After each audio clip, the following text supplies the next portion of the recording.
I just tested this $2 embossing folder against this $24 one, and the results weren't what I was expecting. Hello creative friends, today I'm testing cheap versus expensive craft supplies. Embossing folders, stencils, dies and ink pads to find out which supplies are actually worth your money and which budget dupes will surprise you in the best way. Every time I search through my favorite online craft stores, I see this dilemma: premium supplies with premium price tags sitting right next door to budget alternatives that look almost identical. Are the expensive ones really worth it, or are we just paying for a brand name? I needed to know, so I did what any crafty girl would do, and I bought the cheapest and most expensive versions of my favorite supplies to test them out side by side, just to find out. If you watched part 1 of this series, you'll already know that some of the budget supplies really shocked me and outperformed their expensive counterparts. Today I'm testing the supplies I missed from that video, supplies you've messaged me about and asked me to try. Stick around, because after testing each supply individually, I'll create cards with them. Let's see if you can spot the budget supplies when they're used on a project. It's time to find out where to spend and where to save. First up is embossing folders. These add beautiful texture to any project, and the price difference can be significant. A quick note here as well: all of the prices in today's video are in Aussie dollars, because that's what I've paid in. For the expensive option, I have this one from Altenew. It cost $23.99, while this cheap version from Poppy Crafts was just $2. The first big difference I've noticed is the size, with the Altenew one being true 6x6. The other thing I noticed right away was that the Altenew one is labelled with the brand and design, which I personally find super helpful. To test them, I'll run a sheet of plain white cardstock along with a sheet of vellum through each of the embossing folders. The Altenew embossing folder is quite a lot thicker than the Poppy Crafts one, so I did need to change up my sandwich when running them through my Sizzix machine. Here you can see all of the details of the Altenew embossing folder, including the fact that the vellum did tear in quite a few places. Even the paper cracked in a couple of places because the emboss on the Altenew folder is very, very deep, which is actually quite different to the Poppy Crafts one. That emboss is a lot more soft and subtle, but I really like it. Next up, let's talk stencils, because I can't imagine many paper crafters who don't already have these in their stash, and I found some really interesting ones. Now, the best way to test these would be with some ink and blending brushes, and that got me thinking, while I'm here, why don't I test cheap versus expensive versions of those two? These are the expensive supplies from Tim Holtz, Altenew and Pink Fresh, and I'll be testing them against these supplies, all from Journal Say. I'll leave a link to their store in the description box below. For this test, I have 4 sheets of smooth white cardstock. I want to test both sets of stencils with both types of inks. Let's see if there's any difference at all. Starting with the expensive stencils and the expensive blending tool and ink. These ones are from Tim Holtz, and I'd be surprised if you didn't already have a stencil just like this one in your stash. The ink I'm using is from Pink Fresh Studio, and it is a premium dye-based ink. The brush is a large ink blending brush from Altenew, and I've used this one several times in the past. It is beautiful to work with and creates the softest blends ever. Even if you're really new to ink blending, with these tools, I know you'll get amazing results. So let's compare them to the supplies from Journal Say. I am still working with the expensive stencils here. I just want to see the difference between the ink and the blending tool. Right away, I could tell the ink from Journal Say was different. It seems slightly thicker and stickier, if that makes sense. It's sticking to my mat there a lot better than the Pink Fresh Studio ink. Using it through the stencil though, I really couldn't tell a difference. Can you see a difference? To me, the only change is the slight variation in colour. So far, so good. Next, I need to test the stencils from Journal Say. I'm working with two very simple backgrounds here because they're both in my stash, but Journal Say do have a very big range of designs. I'm just working with what I have. First up, let's see how they go with the expensive ink. This first stencil has a little more of an open design compared to this second one that I'm going to test. There was one very clear difference to me, and that is that the Journal Say stencils are thinner than the Tim Holtz ones. They seem to be made out of a slightly different type of plastic, and when using the expensive ink and blending tool, I did not see a difference in the performance. Things change a little when I use that sticky, thick ink from Journal Say, and you'll see this here in a second. As I'm working with the stickier ink, the stencil slides. I think the cheaper versions are more likely to slide on the paper, and you would be best to actually stick these down with tape while using them. As I was holding the stencil down too, I ended up with a mess on my fingers, which I do not like at all. After a lot of cleanup, I noticed the ink has actually stained my fingers and my stencils.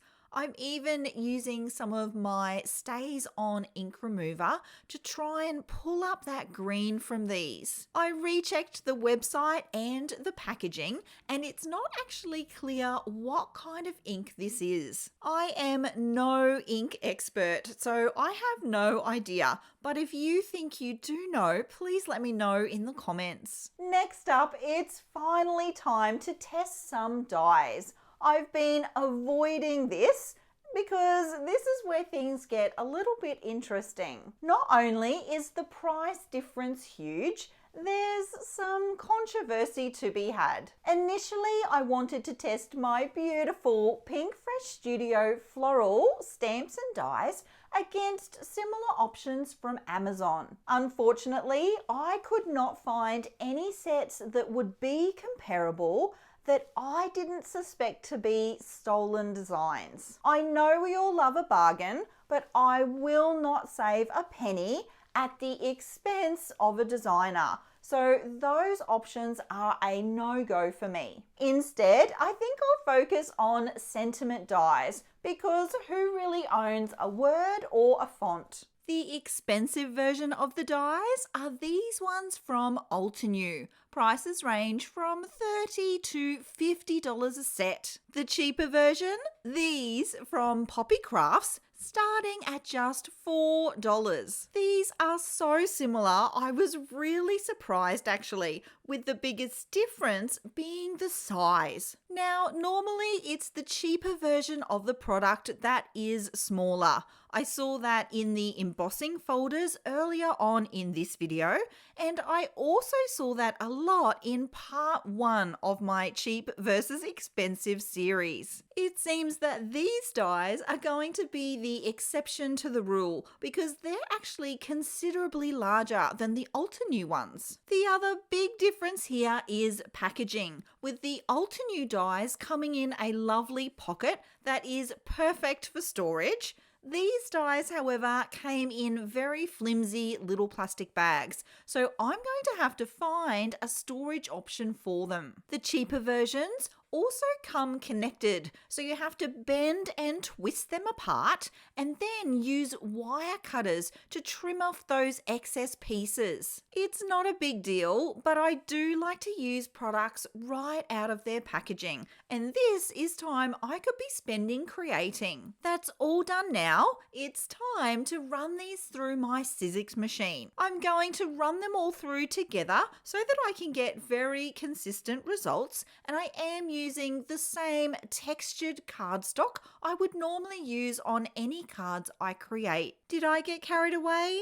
Yep, a little bit. I just love how these turned out. Let me show you the difference. I'm going to place each word side by side so that you can see here just how much larger these cheaper dies are. You can see here too that they all cut out beautifully, and the text itself is not identical, but it is very, very similar. This is most obvious in the word celebrate if you check the letter B, R and A. I am so happy with these. I love how I have two different sizes of the same word now, so lots and lots of options. I'll be getting more of these for sure. If this video has helped you make smarter, crafty decisions, then press the subscribe button like a sticker to a scrapbook. And if you're on TV, simply use the arrow buttons to move up to subscribe and press OK.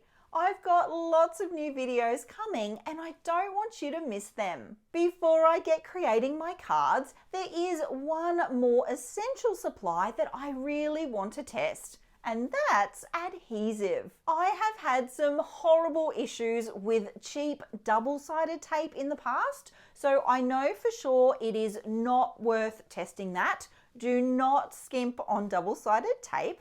But what I'm not sure about is a glue dispenser. Now, the real test here isn't just about applying glue. It's about precision, control, and ease of use. So let me show you how both of these options perform. So the very cheapest version of this I could test are these needle tip bottles from Amazon. I paid just $10 for 4, so around $3 each. They are quite small, but I do like that about them. And they then did come with the needle tip applicator, of course. And then this is the little piece that seals up the bottle. And it's quite flimsy. It can also be quite tricky to put the cap on, especially for someone like me who wears glasses. I found myself squinting and having to really focus on getting that cap in place. For the expensive option, I have my Sweet Petunia Precision Glue Press. This here is $80 in Australia. I've been wanting one of these since they very first came out, but just could not in my mind justify that price tag. It's crazy, right? But here I am and I do not regret it. I think this machine is amazing. This is not going to be a fair test, but I'm going to do it anyway. So I'm just 2 minutes into the test and I already hate the cheaper version because obviously it needs to be filled with glue before I can start to use it. The Precision Glue Press, on the other hand, uses the glue that comes straight out of the bottle. So you just add the bottle to the press and away you go. There's no way I'm taking all the time needed to fill that bottle up fully. I've done the bare minimum just so that I can get through with this test. So on to the test. I thought it would be fun to create a shaker panel. This will be a bit of a tutorial as well, so you can see the easiest way I know to create them. So you'll want to start out with a set of standard shape dies. I really like these rectangle ones from Pinkfresh Studio. I've already run the largest rectangle through my Sizzix machine, once with cardstock, which will be the base of the shaker pocket, and then again with an acetate or vellum. Next, I'm going to create a frame by nesting 2 of the shapes together.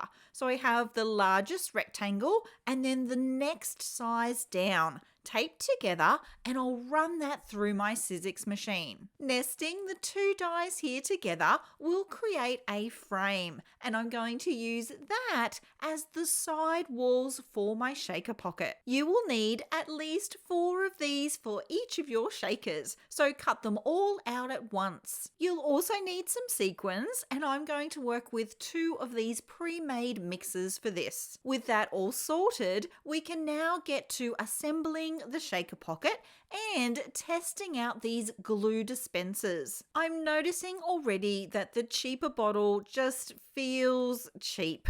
It is working though. The glue is flowing out of the bottle just fine, and in fact the size of the nib is quite good. I do like that. The frustrating part, you have to add the lid back on after each use, and of course I have to sort of prop it up in that tape there to keep the glue at the top of the bottle. The bottle isn't super full, and I know that's my fault, but because of that, I'm also having to squeeze it a lot. Overall, I'm not enjoying this process, and it's taking way longer than it needs to. It does, yes, do the job, and it costs less than a cup of coffee. So if this was my only option, I'd be okay with this. I guess the next big question is the expensive version really worth its $80 price tag? Spoiler alert, yes it is. This second shaker pocket actually took me about half the time to make, and that to me is worth every penny. Oh yes, that's right. I haven't even shown you how to assemble it yet. So the largest rectangle is your background, and I've cut it out with the die first and then used it through an embossing folder to create a really pretty texture in the background there. The next 3 layers are the frames you created, so just stack and layer them one by one. You now have a little tray that you can place your sequins inside of. The very next layer is the acetate piece, and then the final layer is the very last rectangle shape you cut. You can then take this shaker pocket and add it to any kind of papercraft project you like. The end result? 2 shaker pockets that look almost identical. The only difference these 2 options make is to you. So far, I've tested all of the supplies individually, and we now know how they'll perform under test conditions. But what we don't know yet is how well they'll work when completing a project. It's time to find out. I'm now going to go and make some cards with a mixture of the cheap and expensive products in each. And then you're going to see if you can pick out the cheap supplies. It's time for you to play detective. Can you spot the cheap supplies, or do they blend in with the expensive ones? The first 2 cards I want to share with you are the shaker pocket ones. I love how these turned out. I have really just added them to the center of a card base and then added a simple stamped floral image and a fussy cut butterfly. Can you tell which sentiment die is the cheap one and which one's the expensive one? They look really similar, don't they? And can you see in the background there? That is the cheap embossing folder. And I really love the extra little bit of texture it adds. I really love how these turned out. So this is the cheaper die. It is slightly larger, and this is the more expensive one. These next 2 cards feature embossing folders, both used as background elements. For this one, I wanted to use a section of the embossing folder just as a layer in my background there. And for this embossing folder, I've used the colouring technique. It's one I shared in my recent acrylic marker video. I love how this turned out, and if you want to see how to do that, I'll be sure to link that video below. So you might be able to tell by the actual design, this is the expensive embossing folder and this is the cheaper one. The biggest difference is the depth of the emboss. This one is a 3D embossing folder, whereas this to me is far more 2-dimensional. It's still really, really pretty though, and this one is actually my favorite out of the 2. Did you spot the dies too? So this one is the larger one, so it is the less expensive version, and I really like the proportion here. I like that this larger size die can go on a larger size card. So I have lots of options with these sentiments now. For the lucky last card, I wanted to try the ink tool, and the stencil. And all of those I've used in this card are from Journal Say. I really like how this one turned out as well. I've got my acrylic markers for the colouring in of my floral images, and then my cheap sentiment die. The ribbon is from a thrift store, and the cute little butterfly from deep within my stash. So this card came together very inexpensively. Here they are one last time, and I think it's very obvious that the cheap and expensive supplies blend together really, really well. It's hard to tell which is which. Let me know in the comments which card was your favorite, and could you quickly and easily spot those cheaper supplies? So after all of the testing, here's what I found. Generally speaking, the more expensive supplies do outperform the budget ones, especially if you consider the stunning designs themselves that you just don't get in budget options, unless they're stolen. But I have to be honest, some of the supplies really surprised me. In fact, if I had chosen all of the budget supplies today over the expensive ones, I would have saved over $100. The real takeaway from today is that you don't need premium supplies for every single product in your craft room. My advice after all of today's tests remains the same. Buy the best quality supplies you can afford, and when it's time to splurge, be strategic. I suggest you splurge on investment pieces like that stunning stamp and die set from Altenew, and then save on things like ink and stencils from Journal Say, because the budget options there work perfectly fine. If you'd like to see even more craft supply comparisons, be sure to watch part 1 in this series. I tested scissors, acrylic markers, stamps, and more, and there was a lot of surprises in that video. Let me know in the comments which supplies you would like to see me test next, because I'm not done testing yet. I'll see you in the next video. Until then, bye!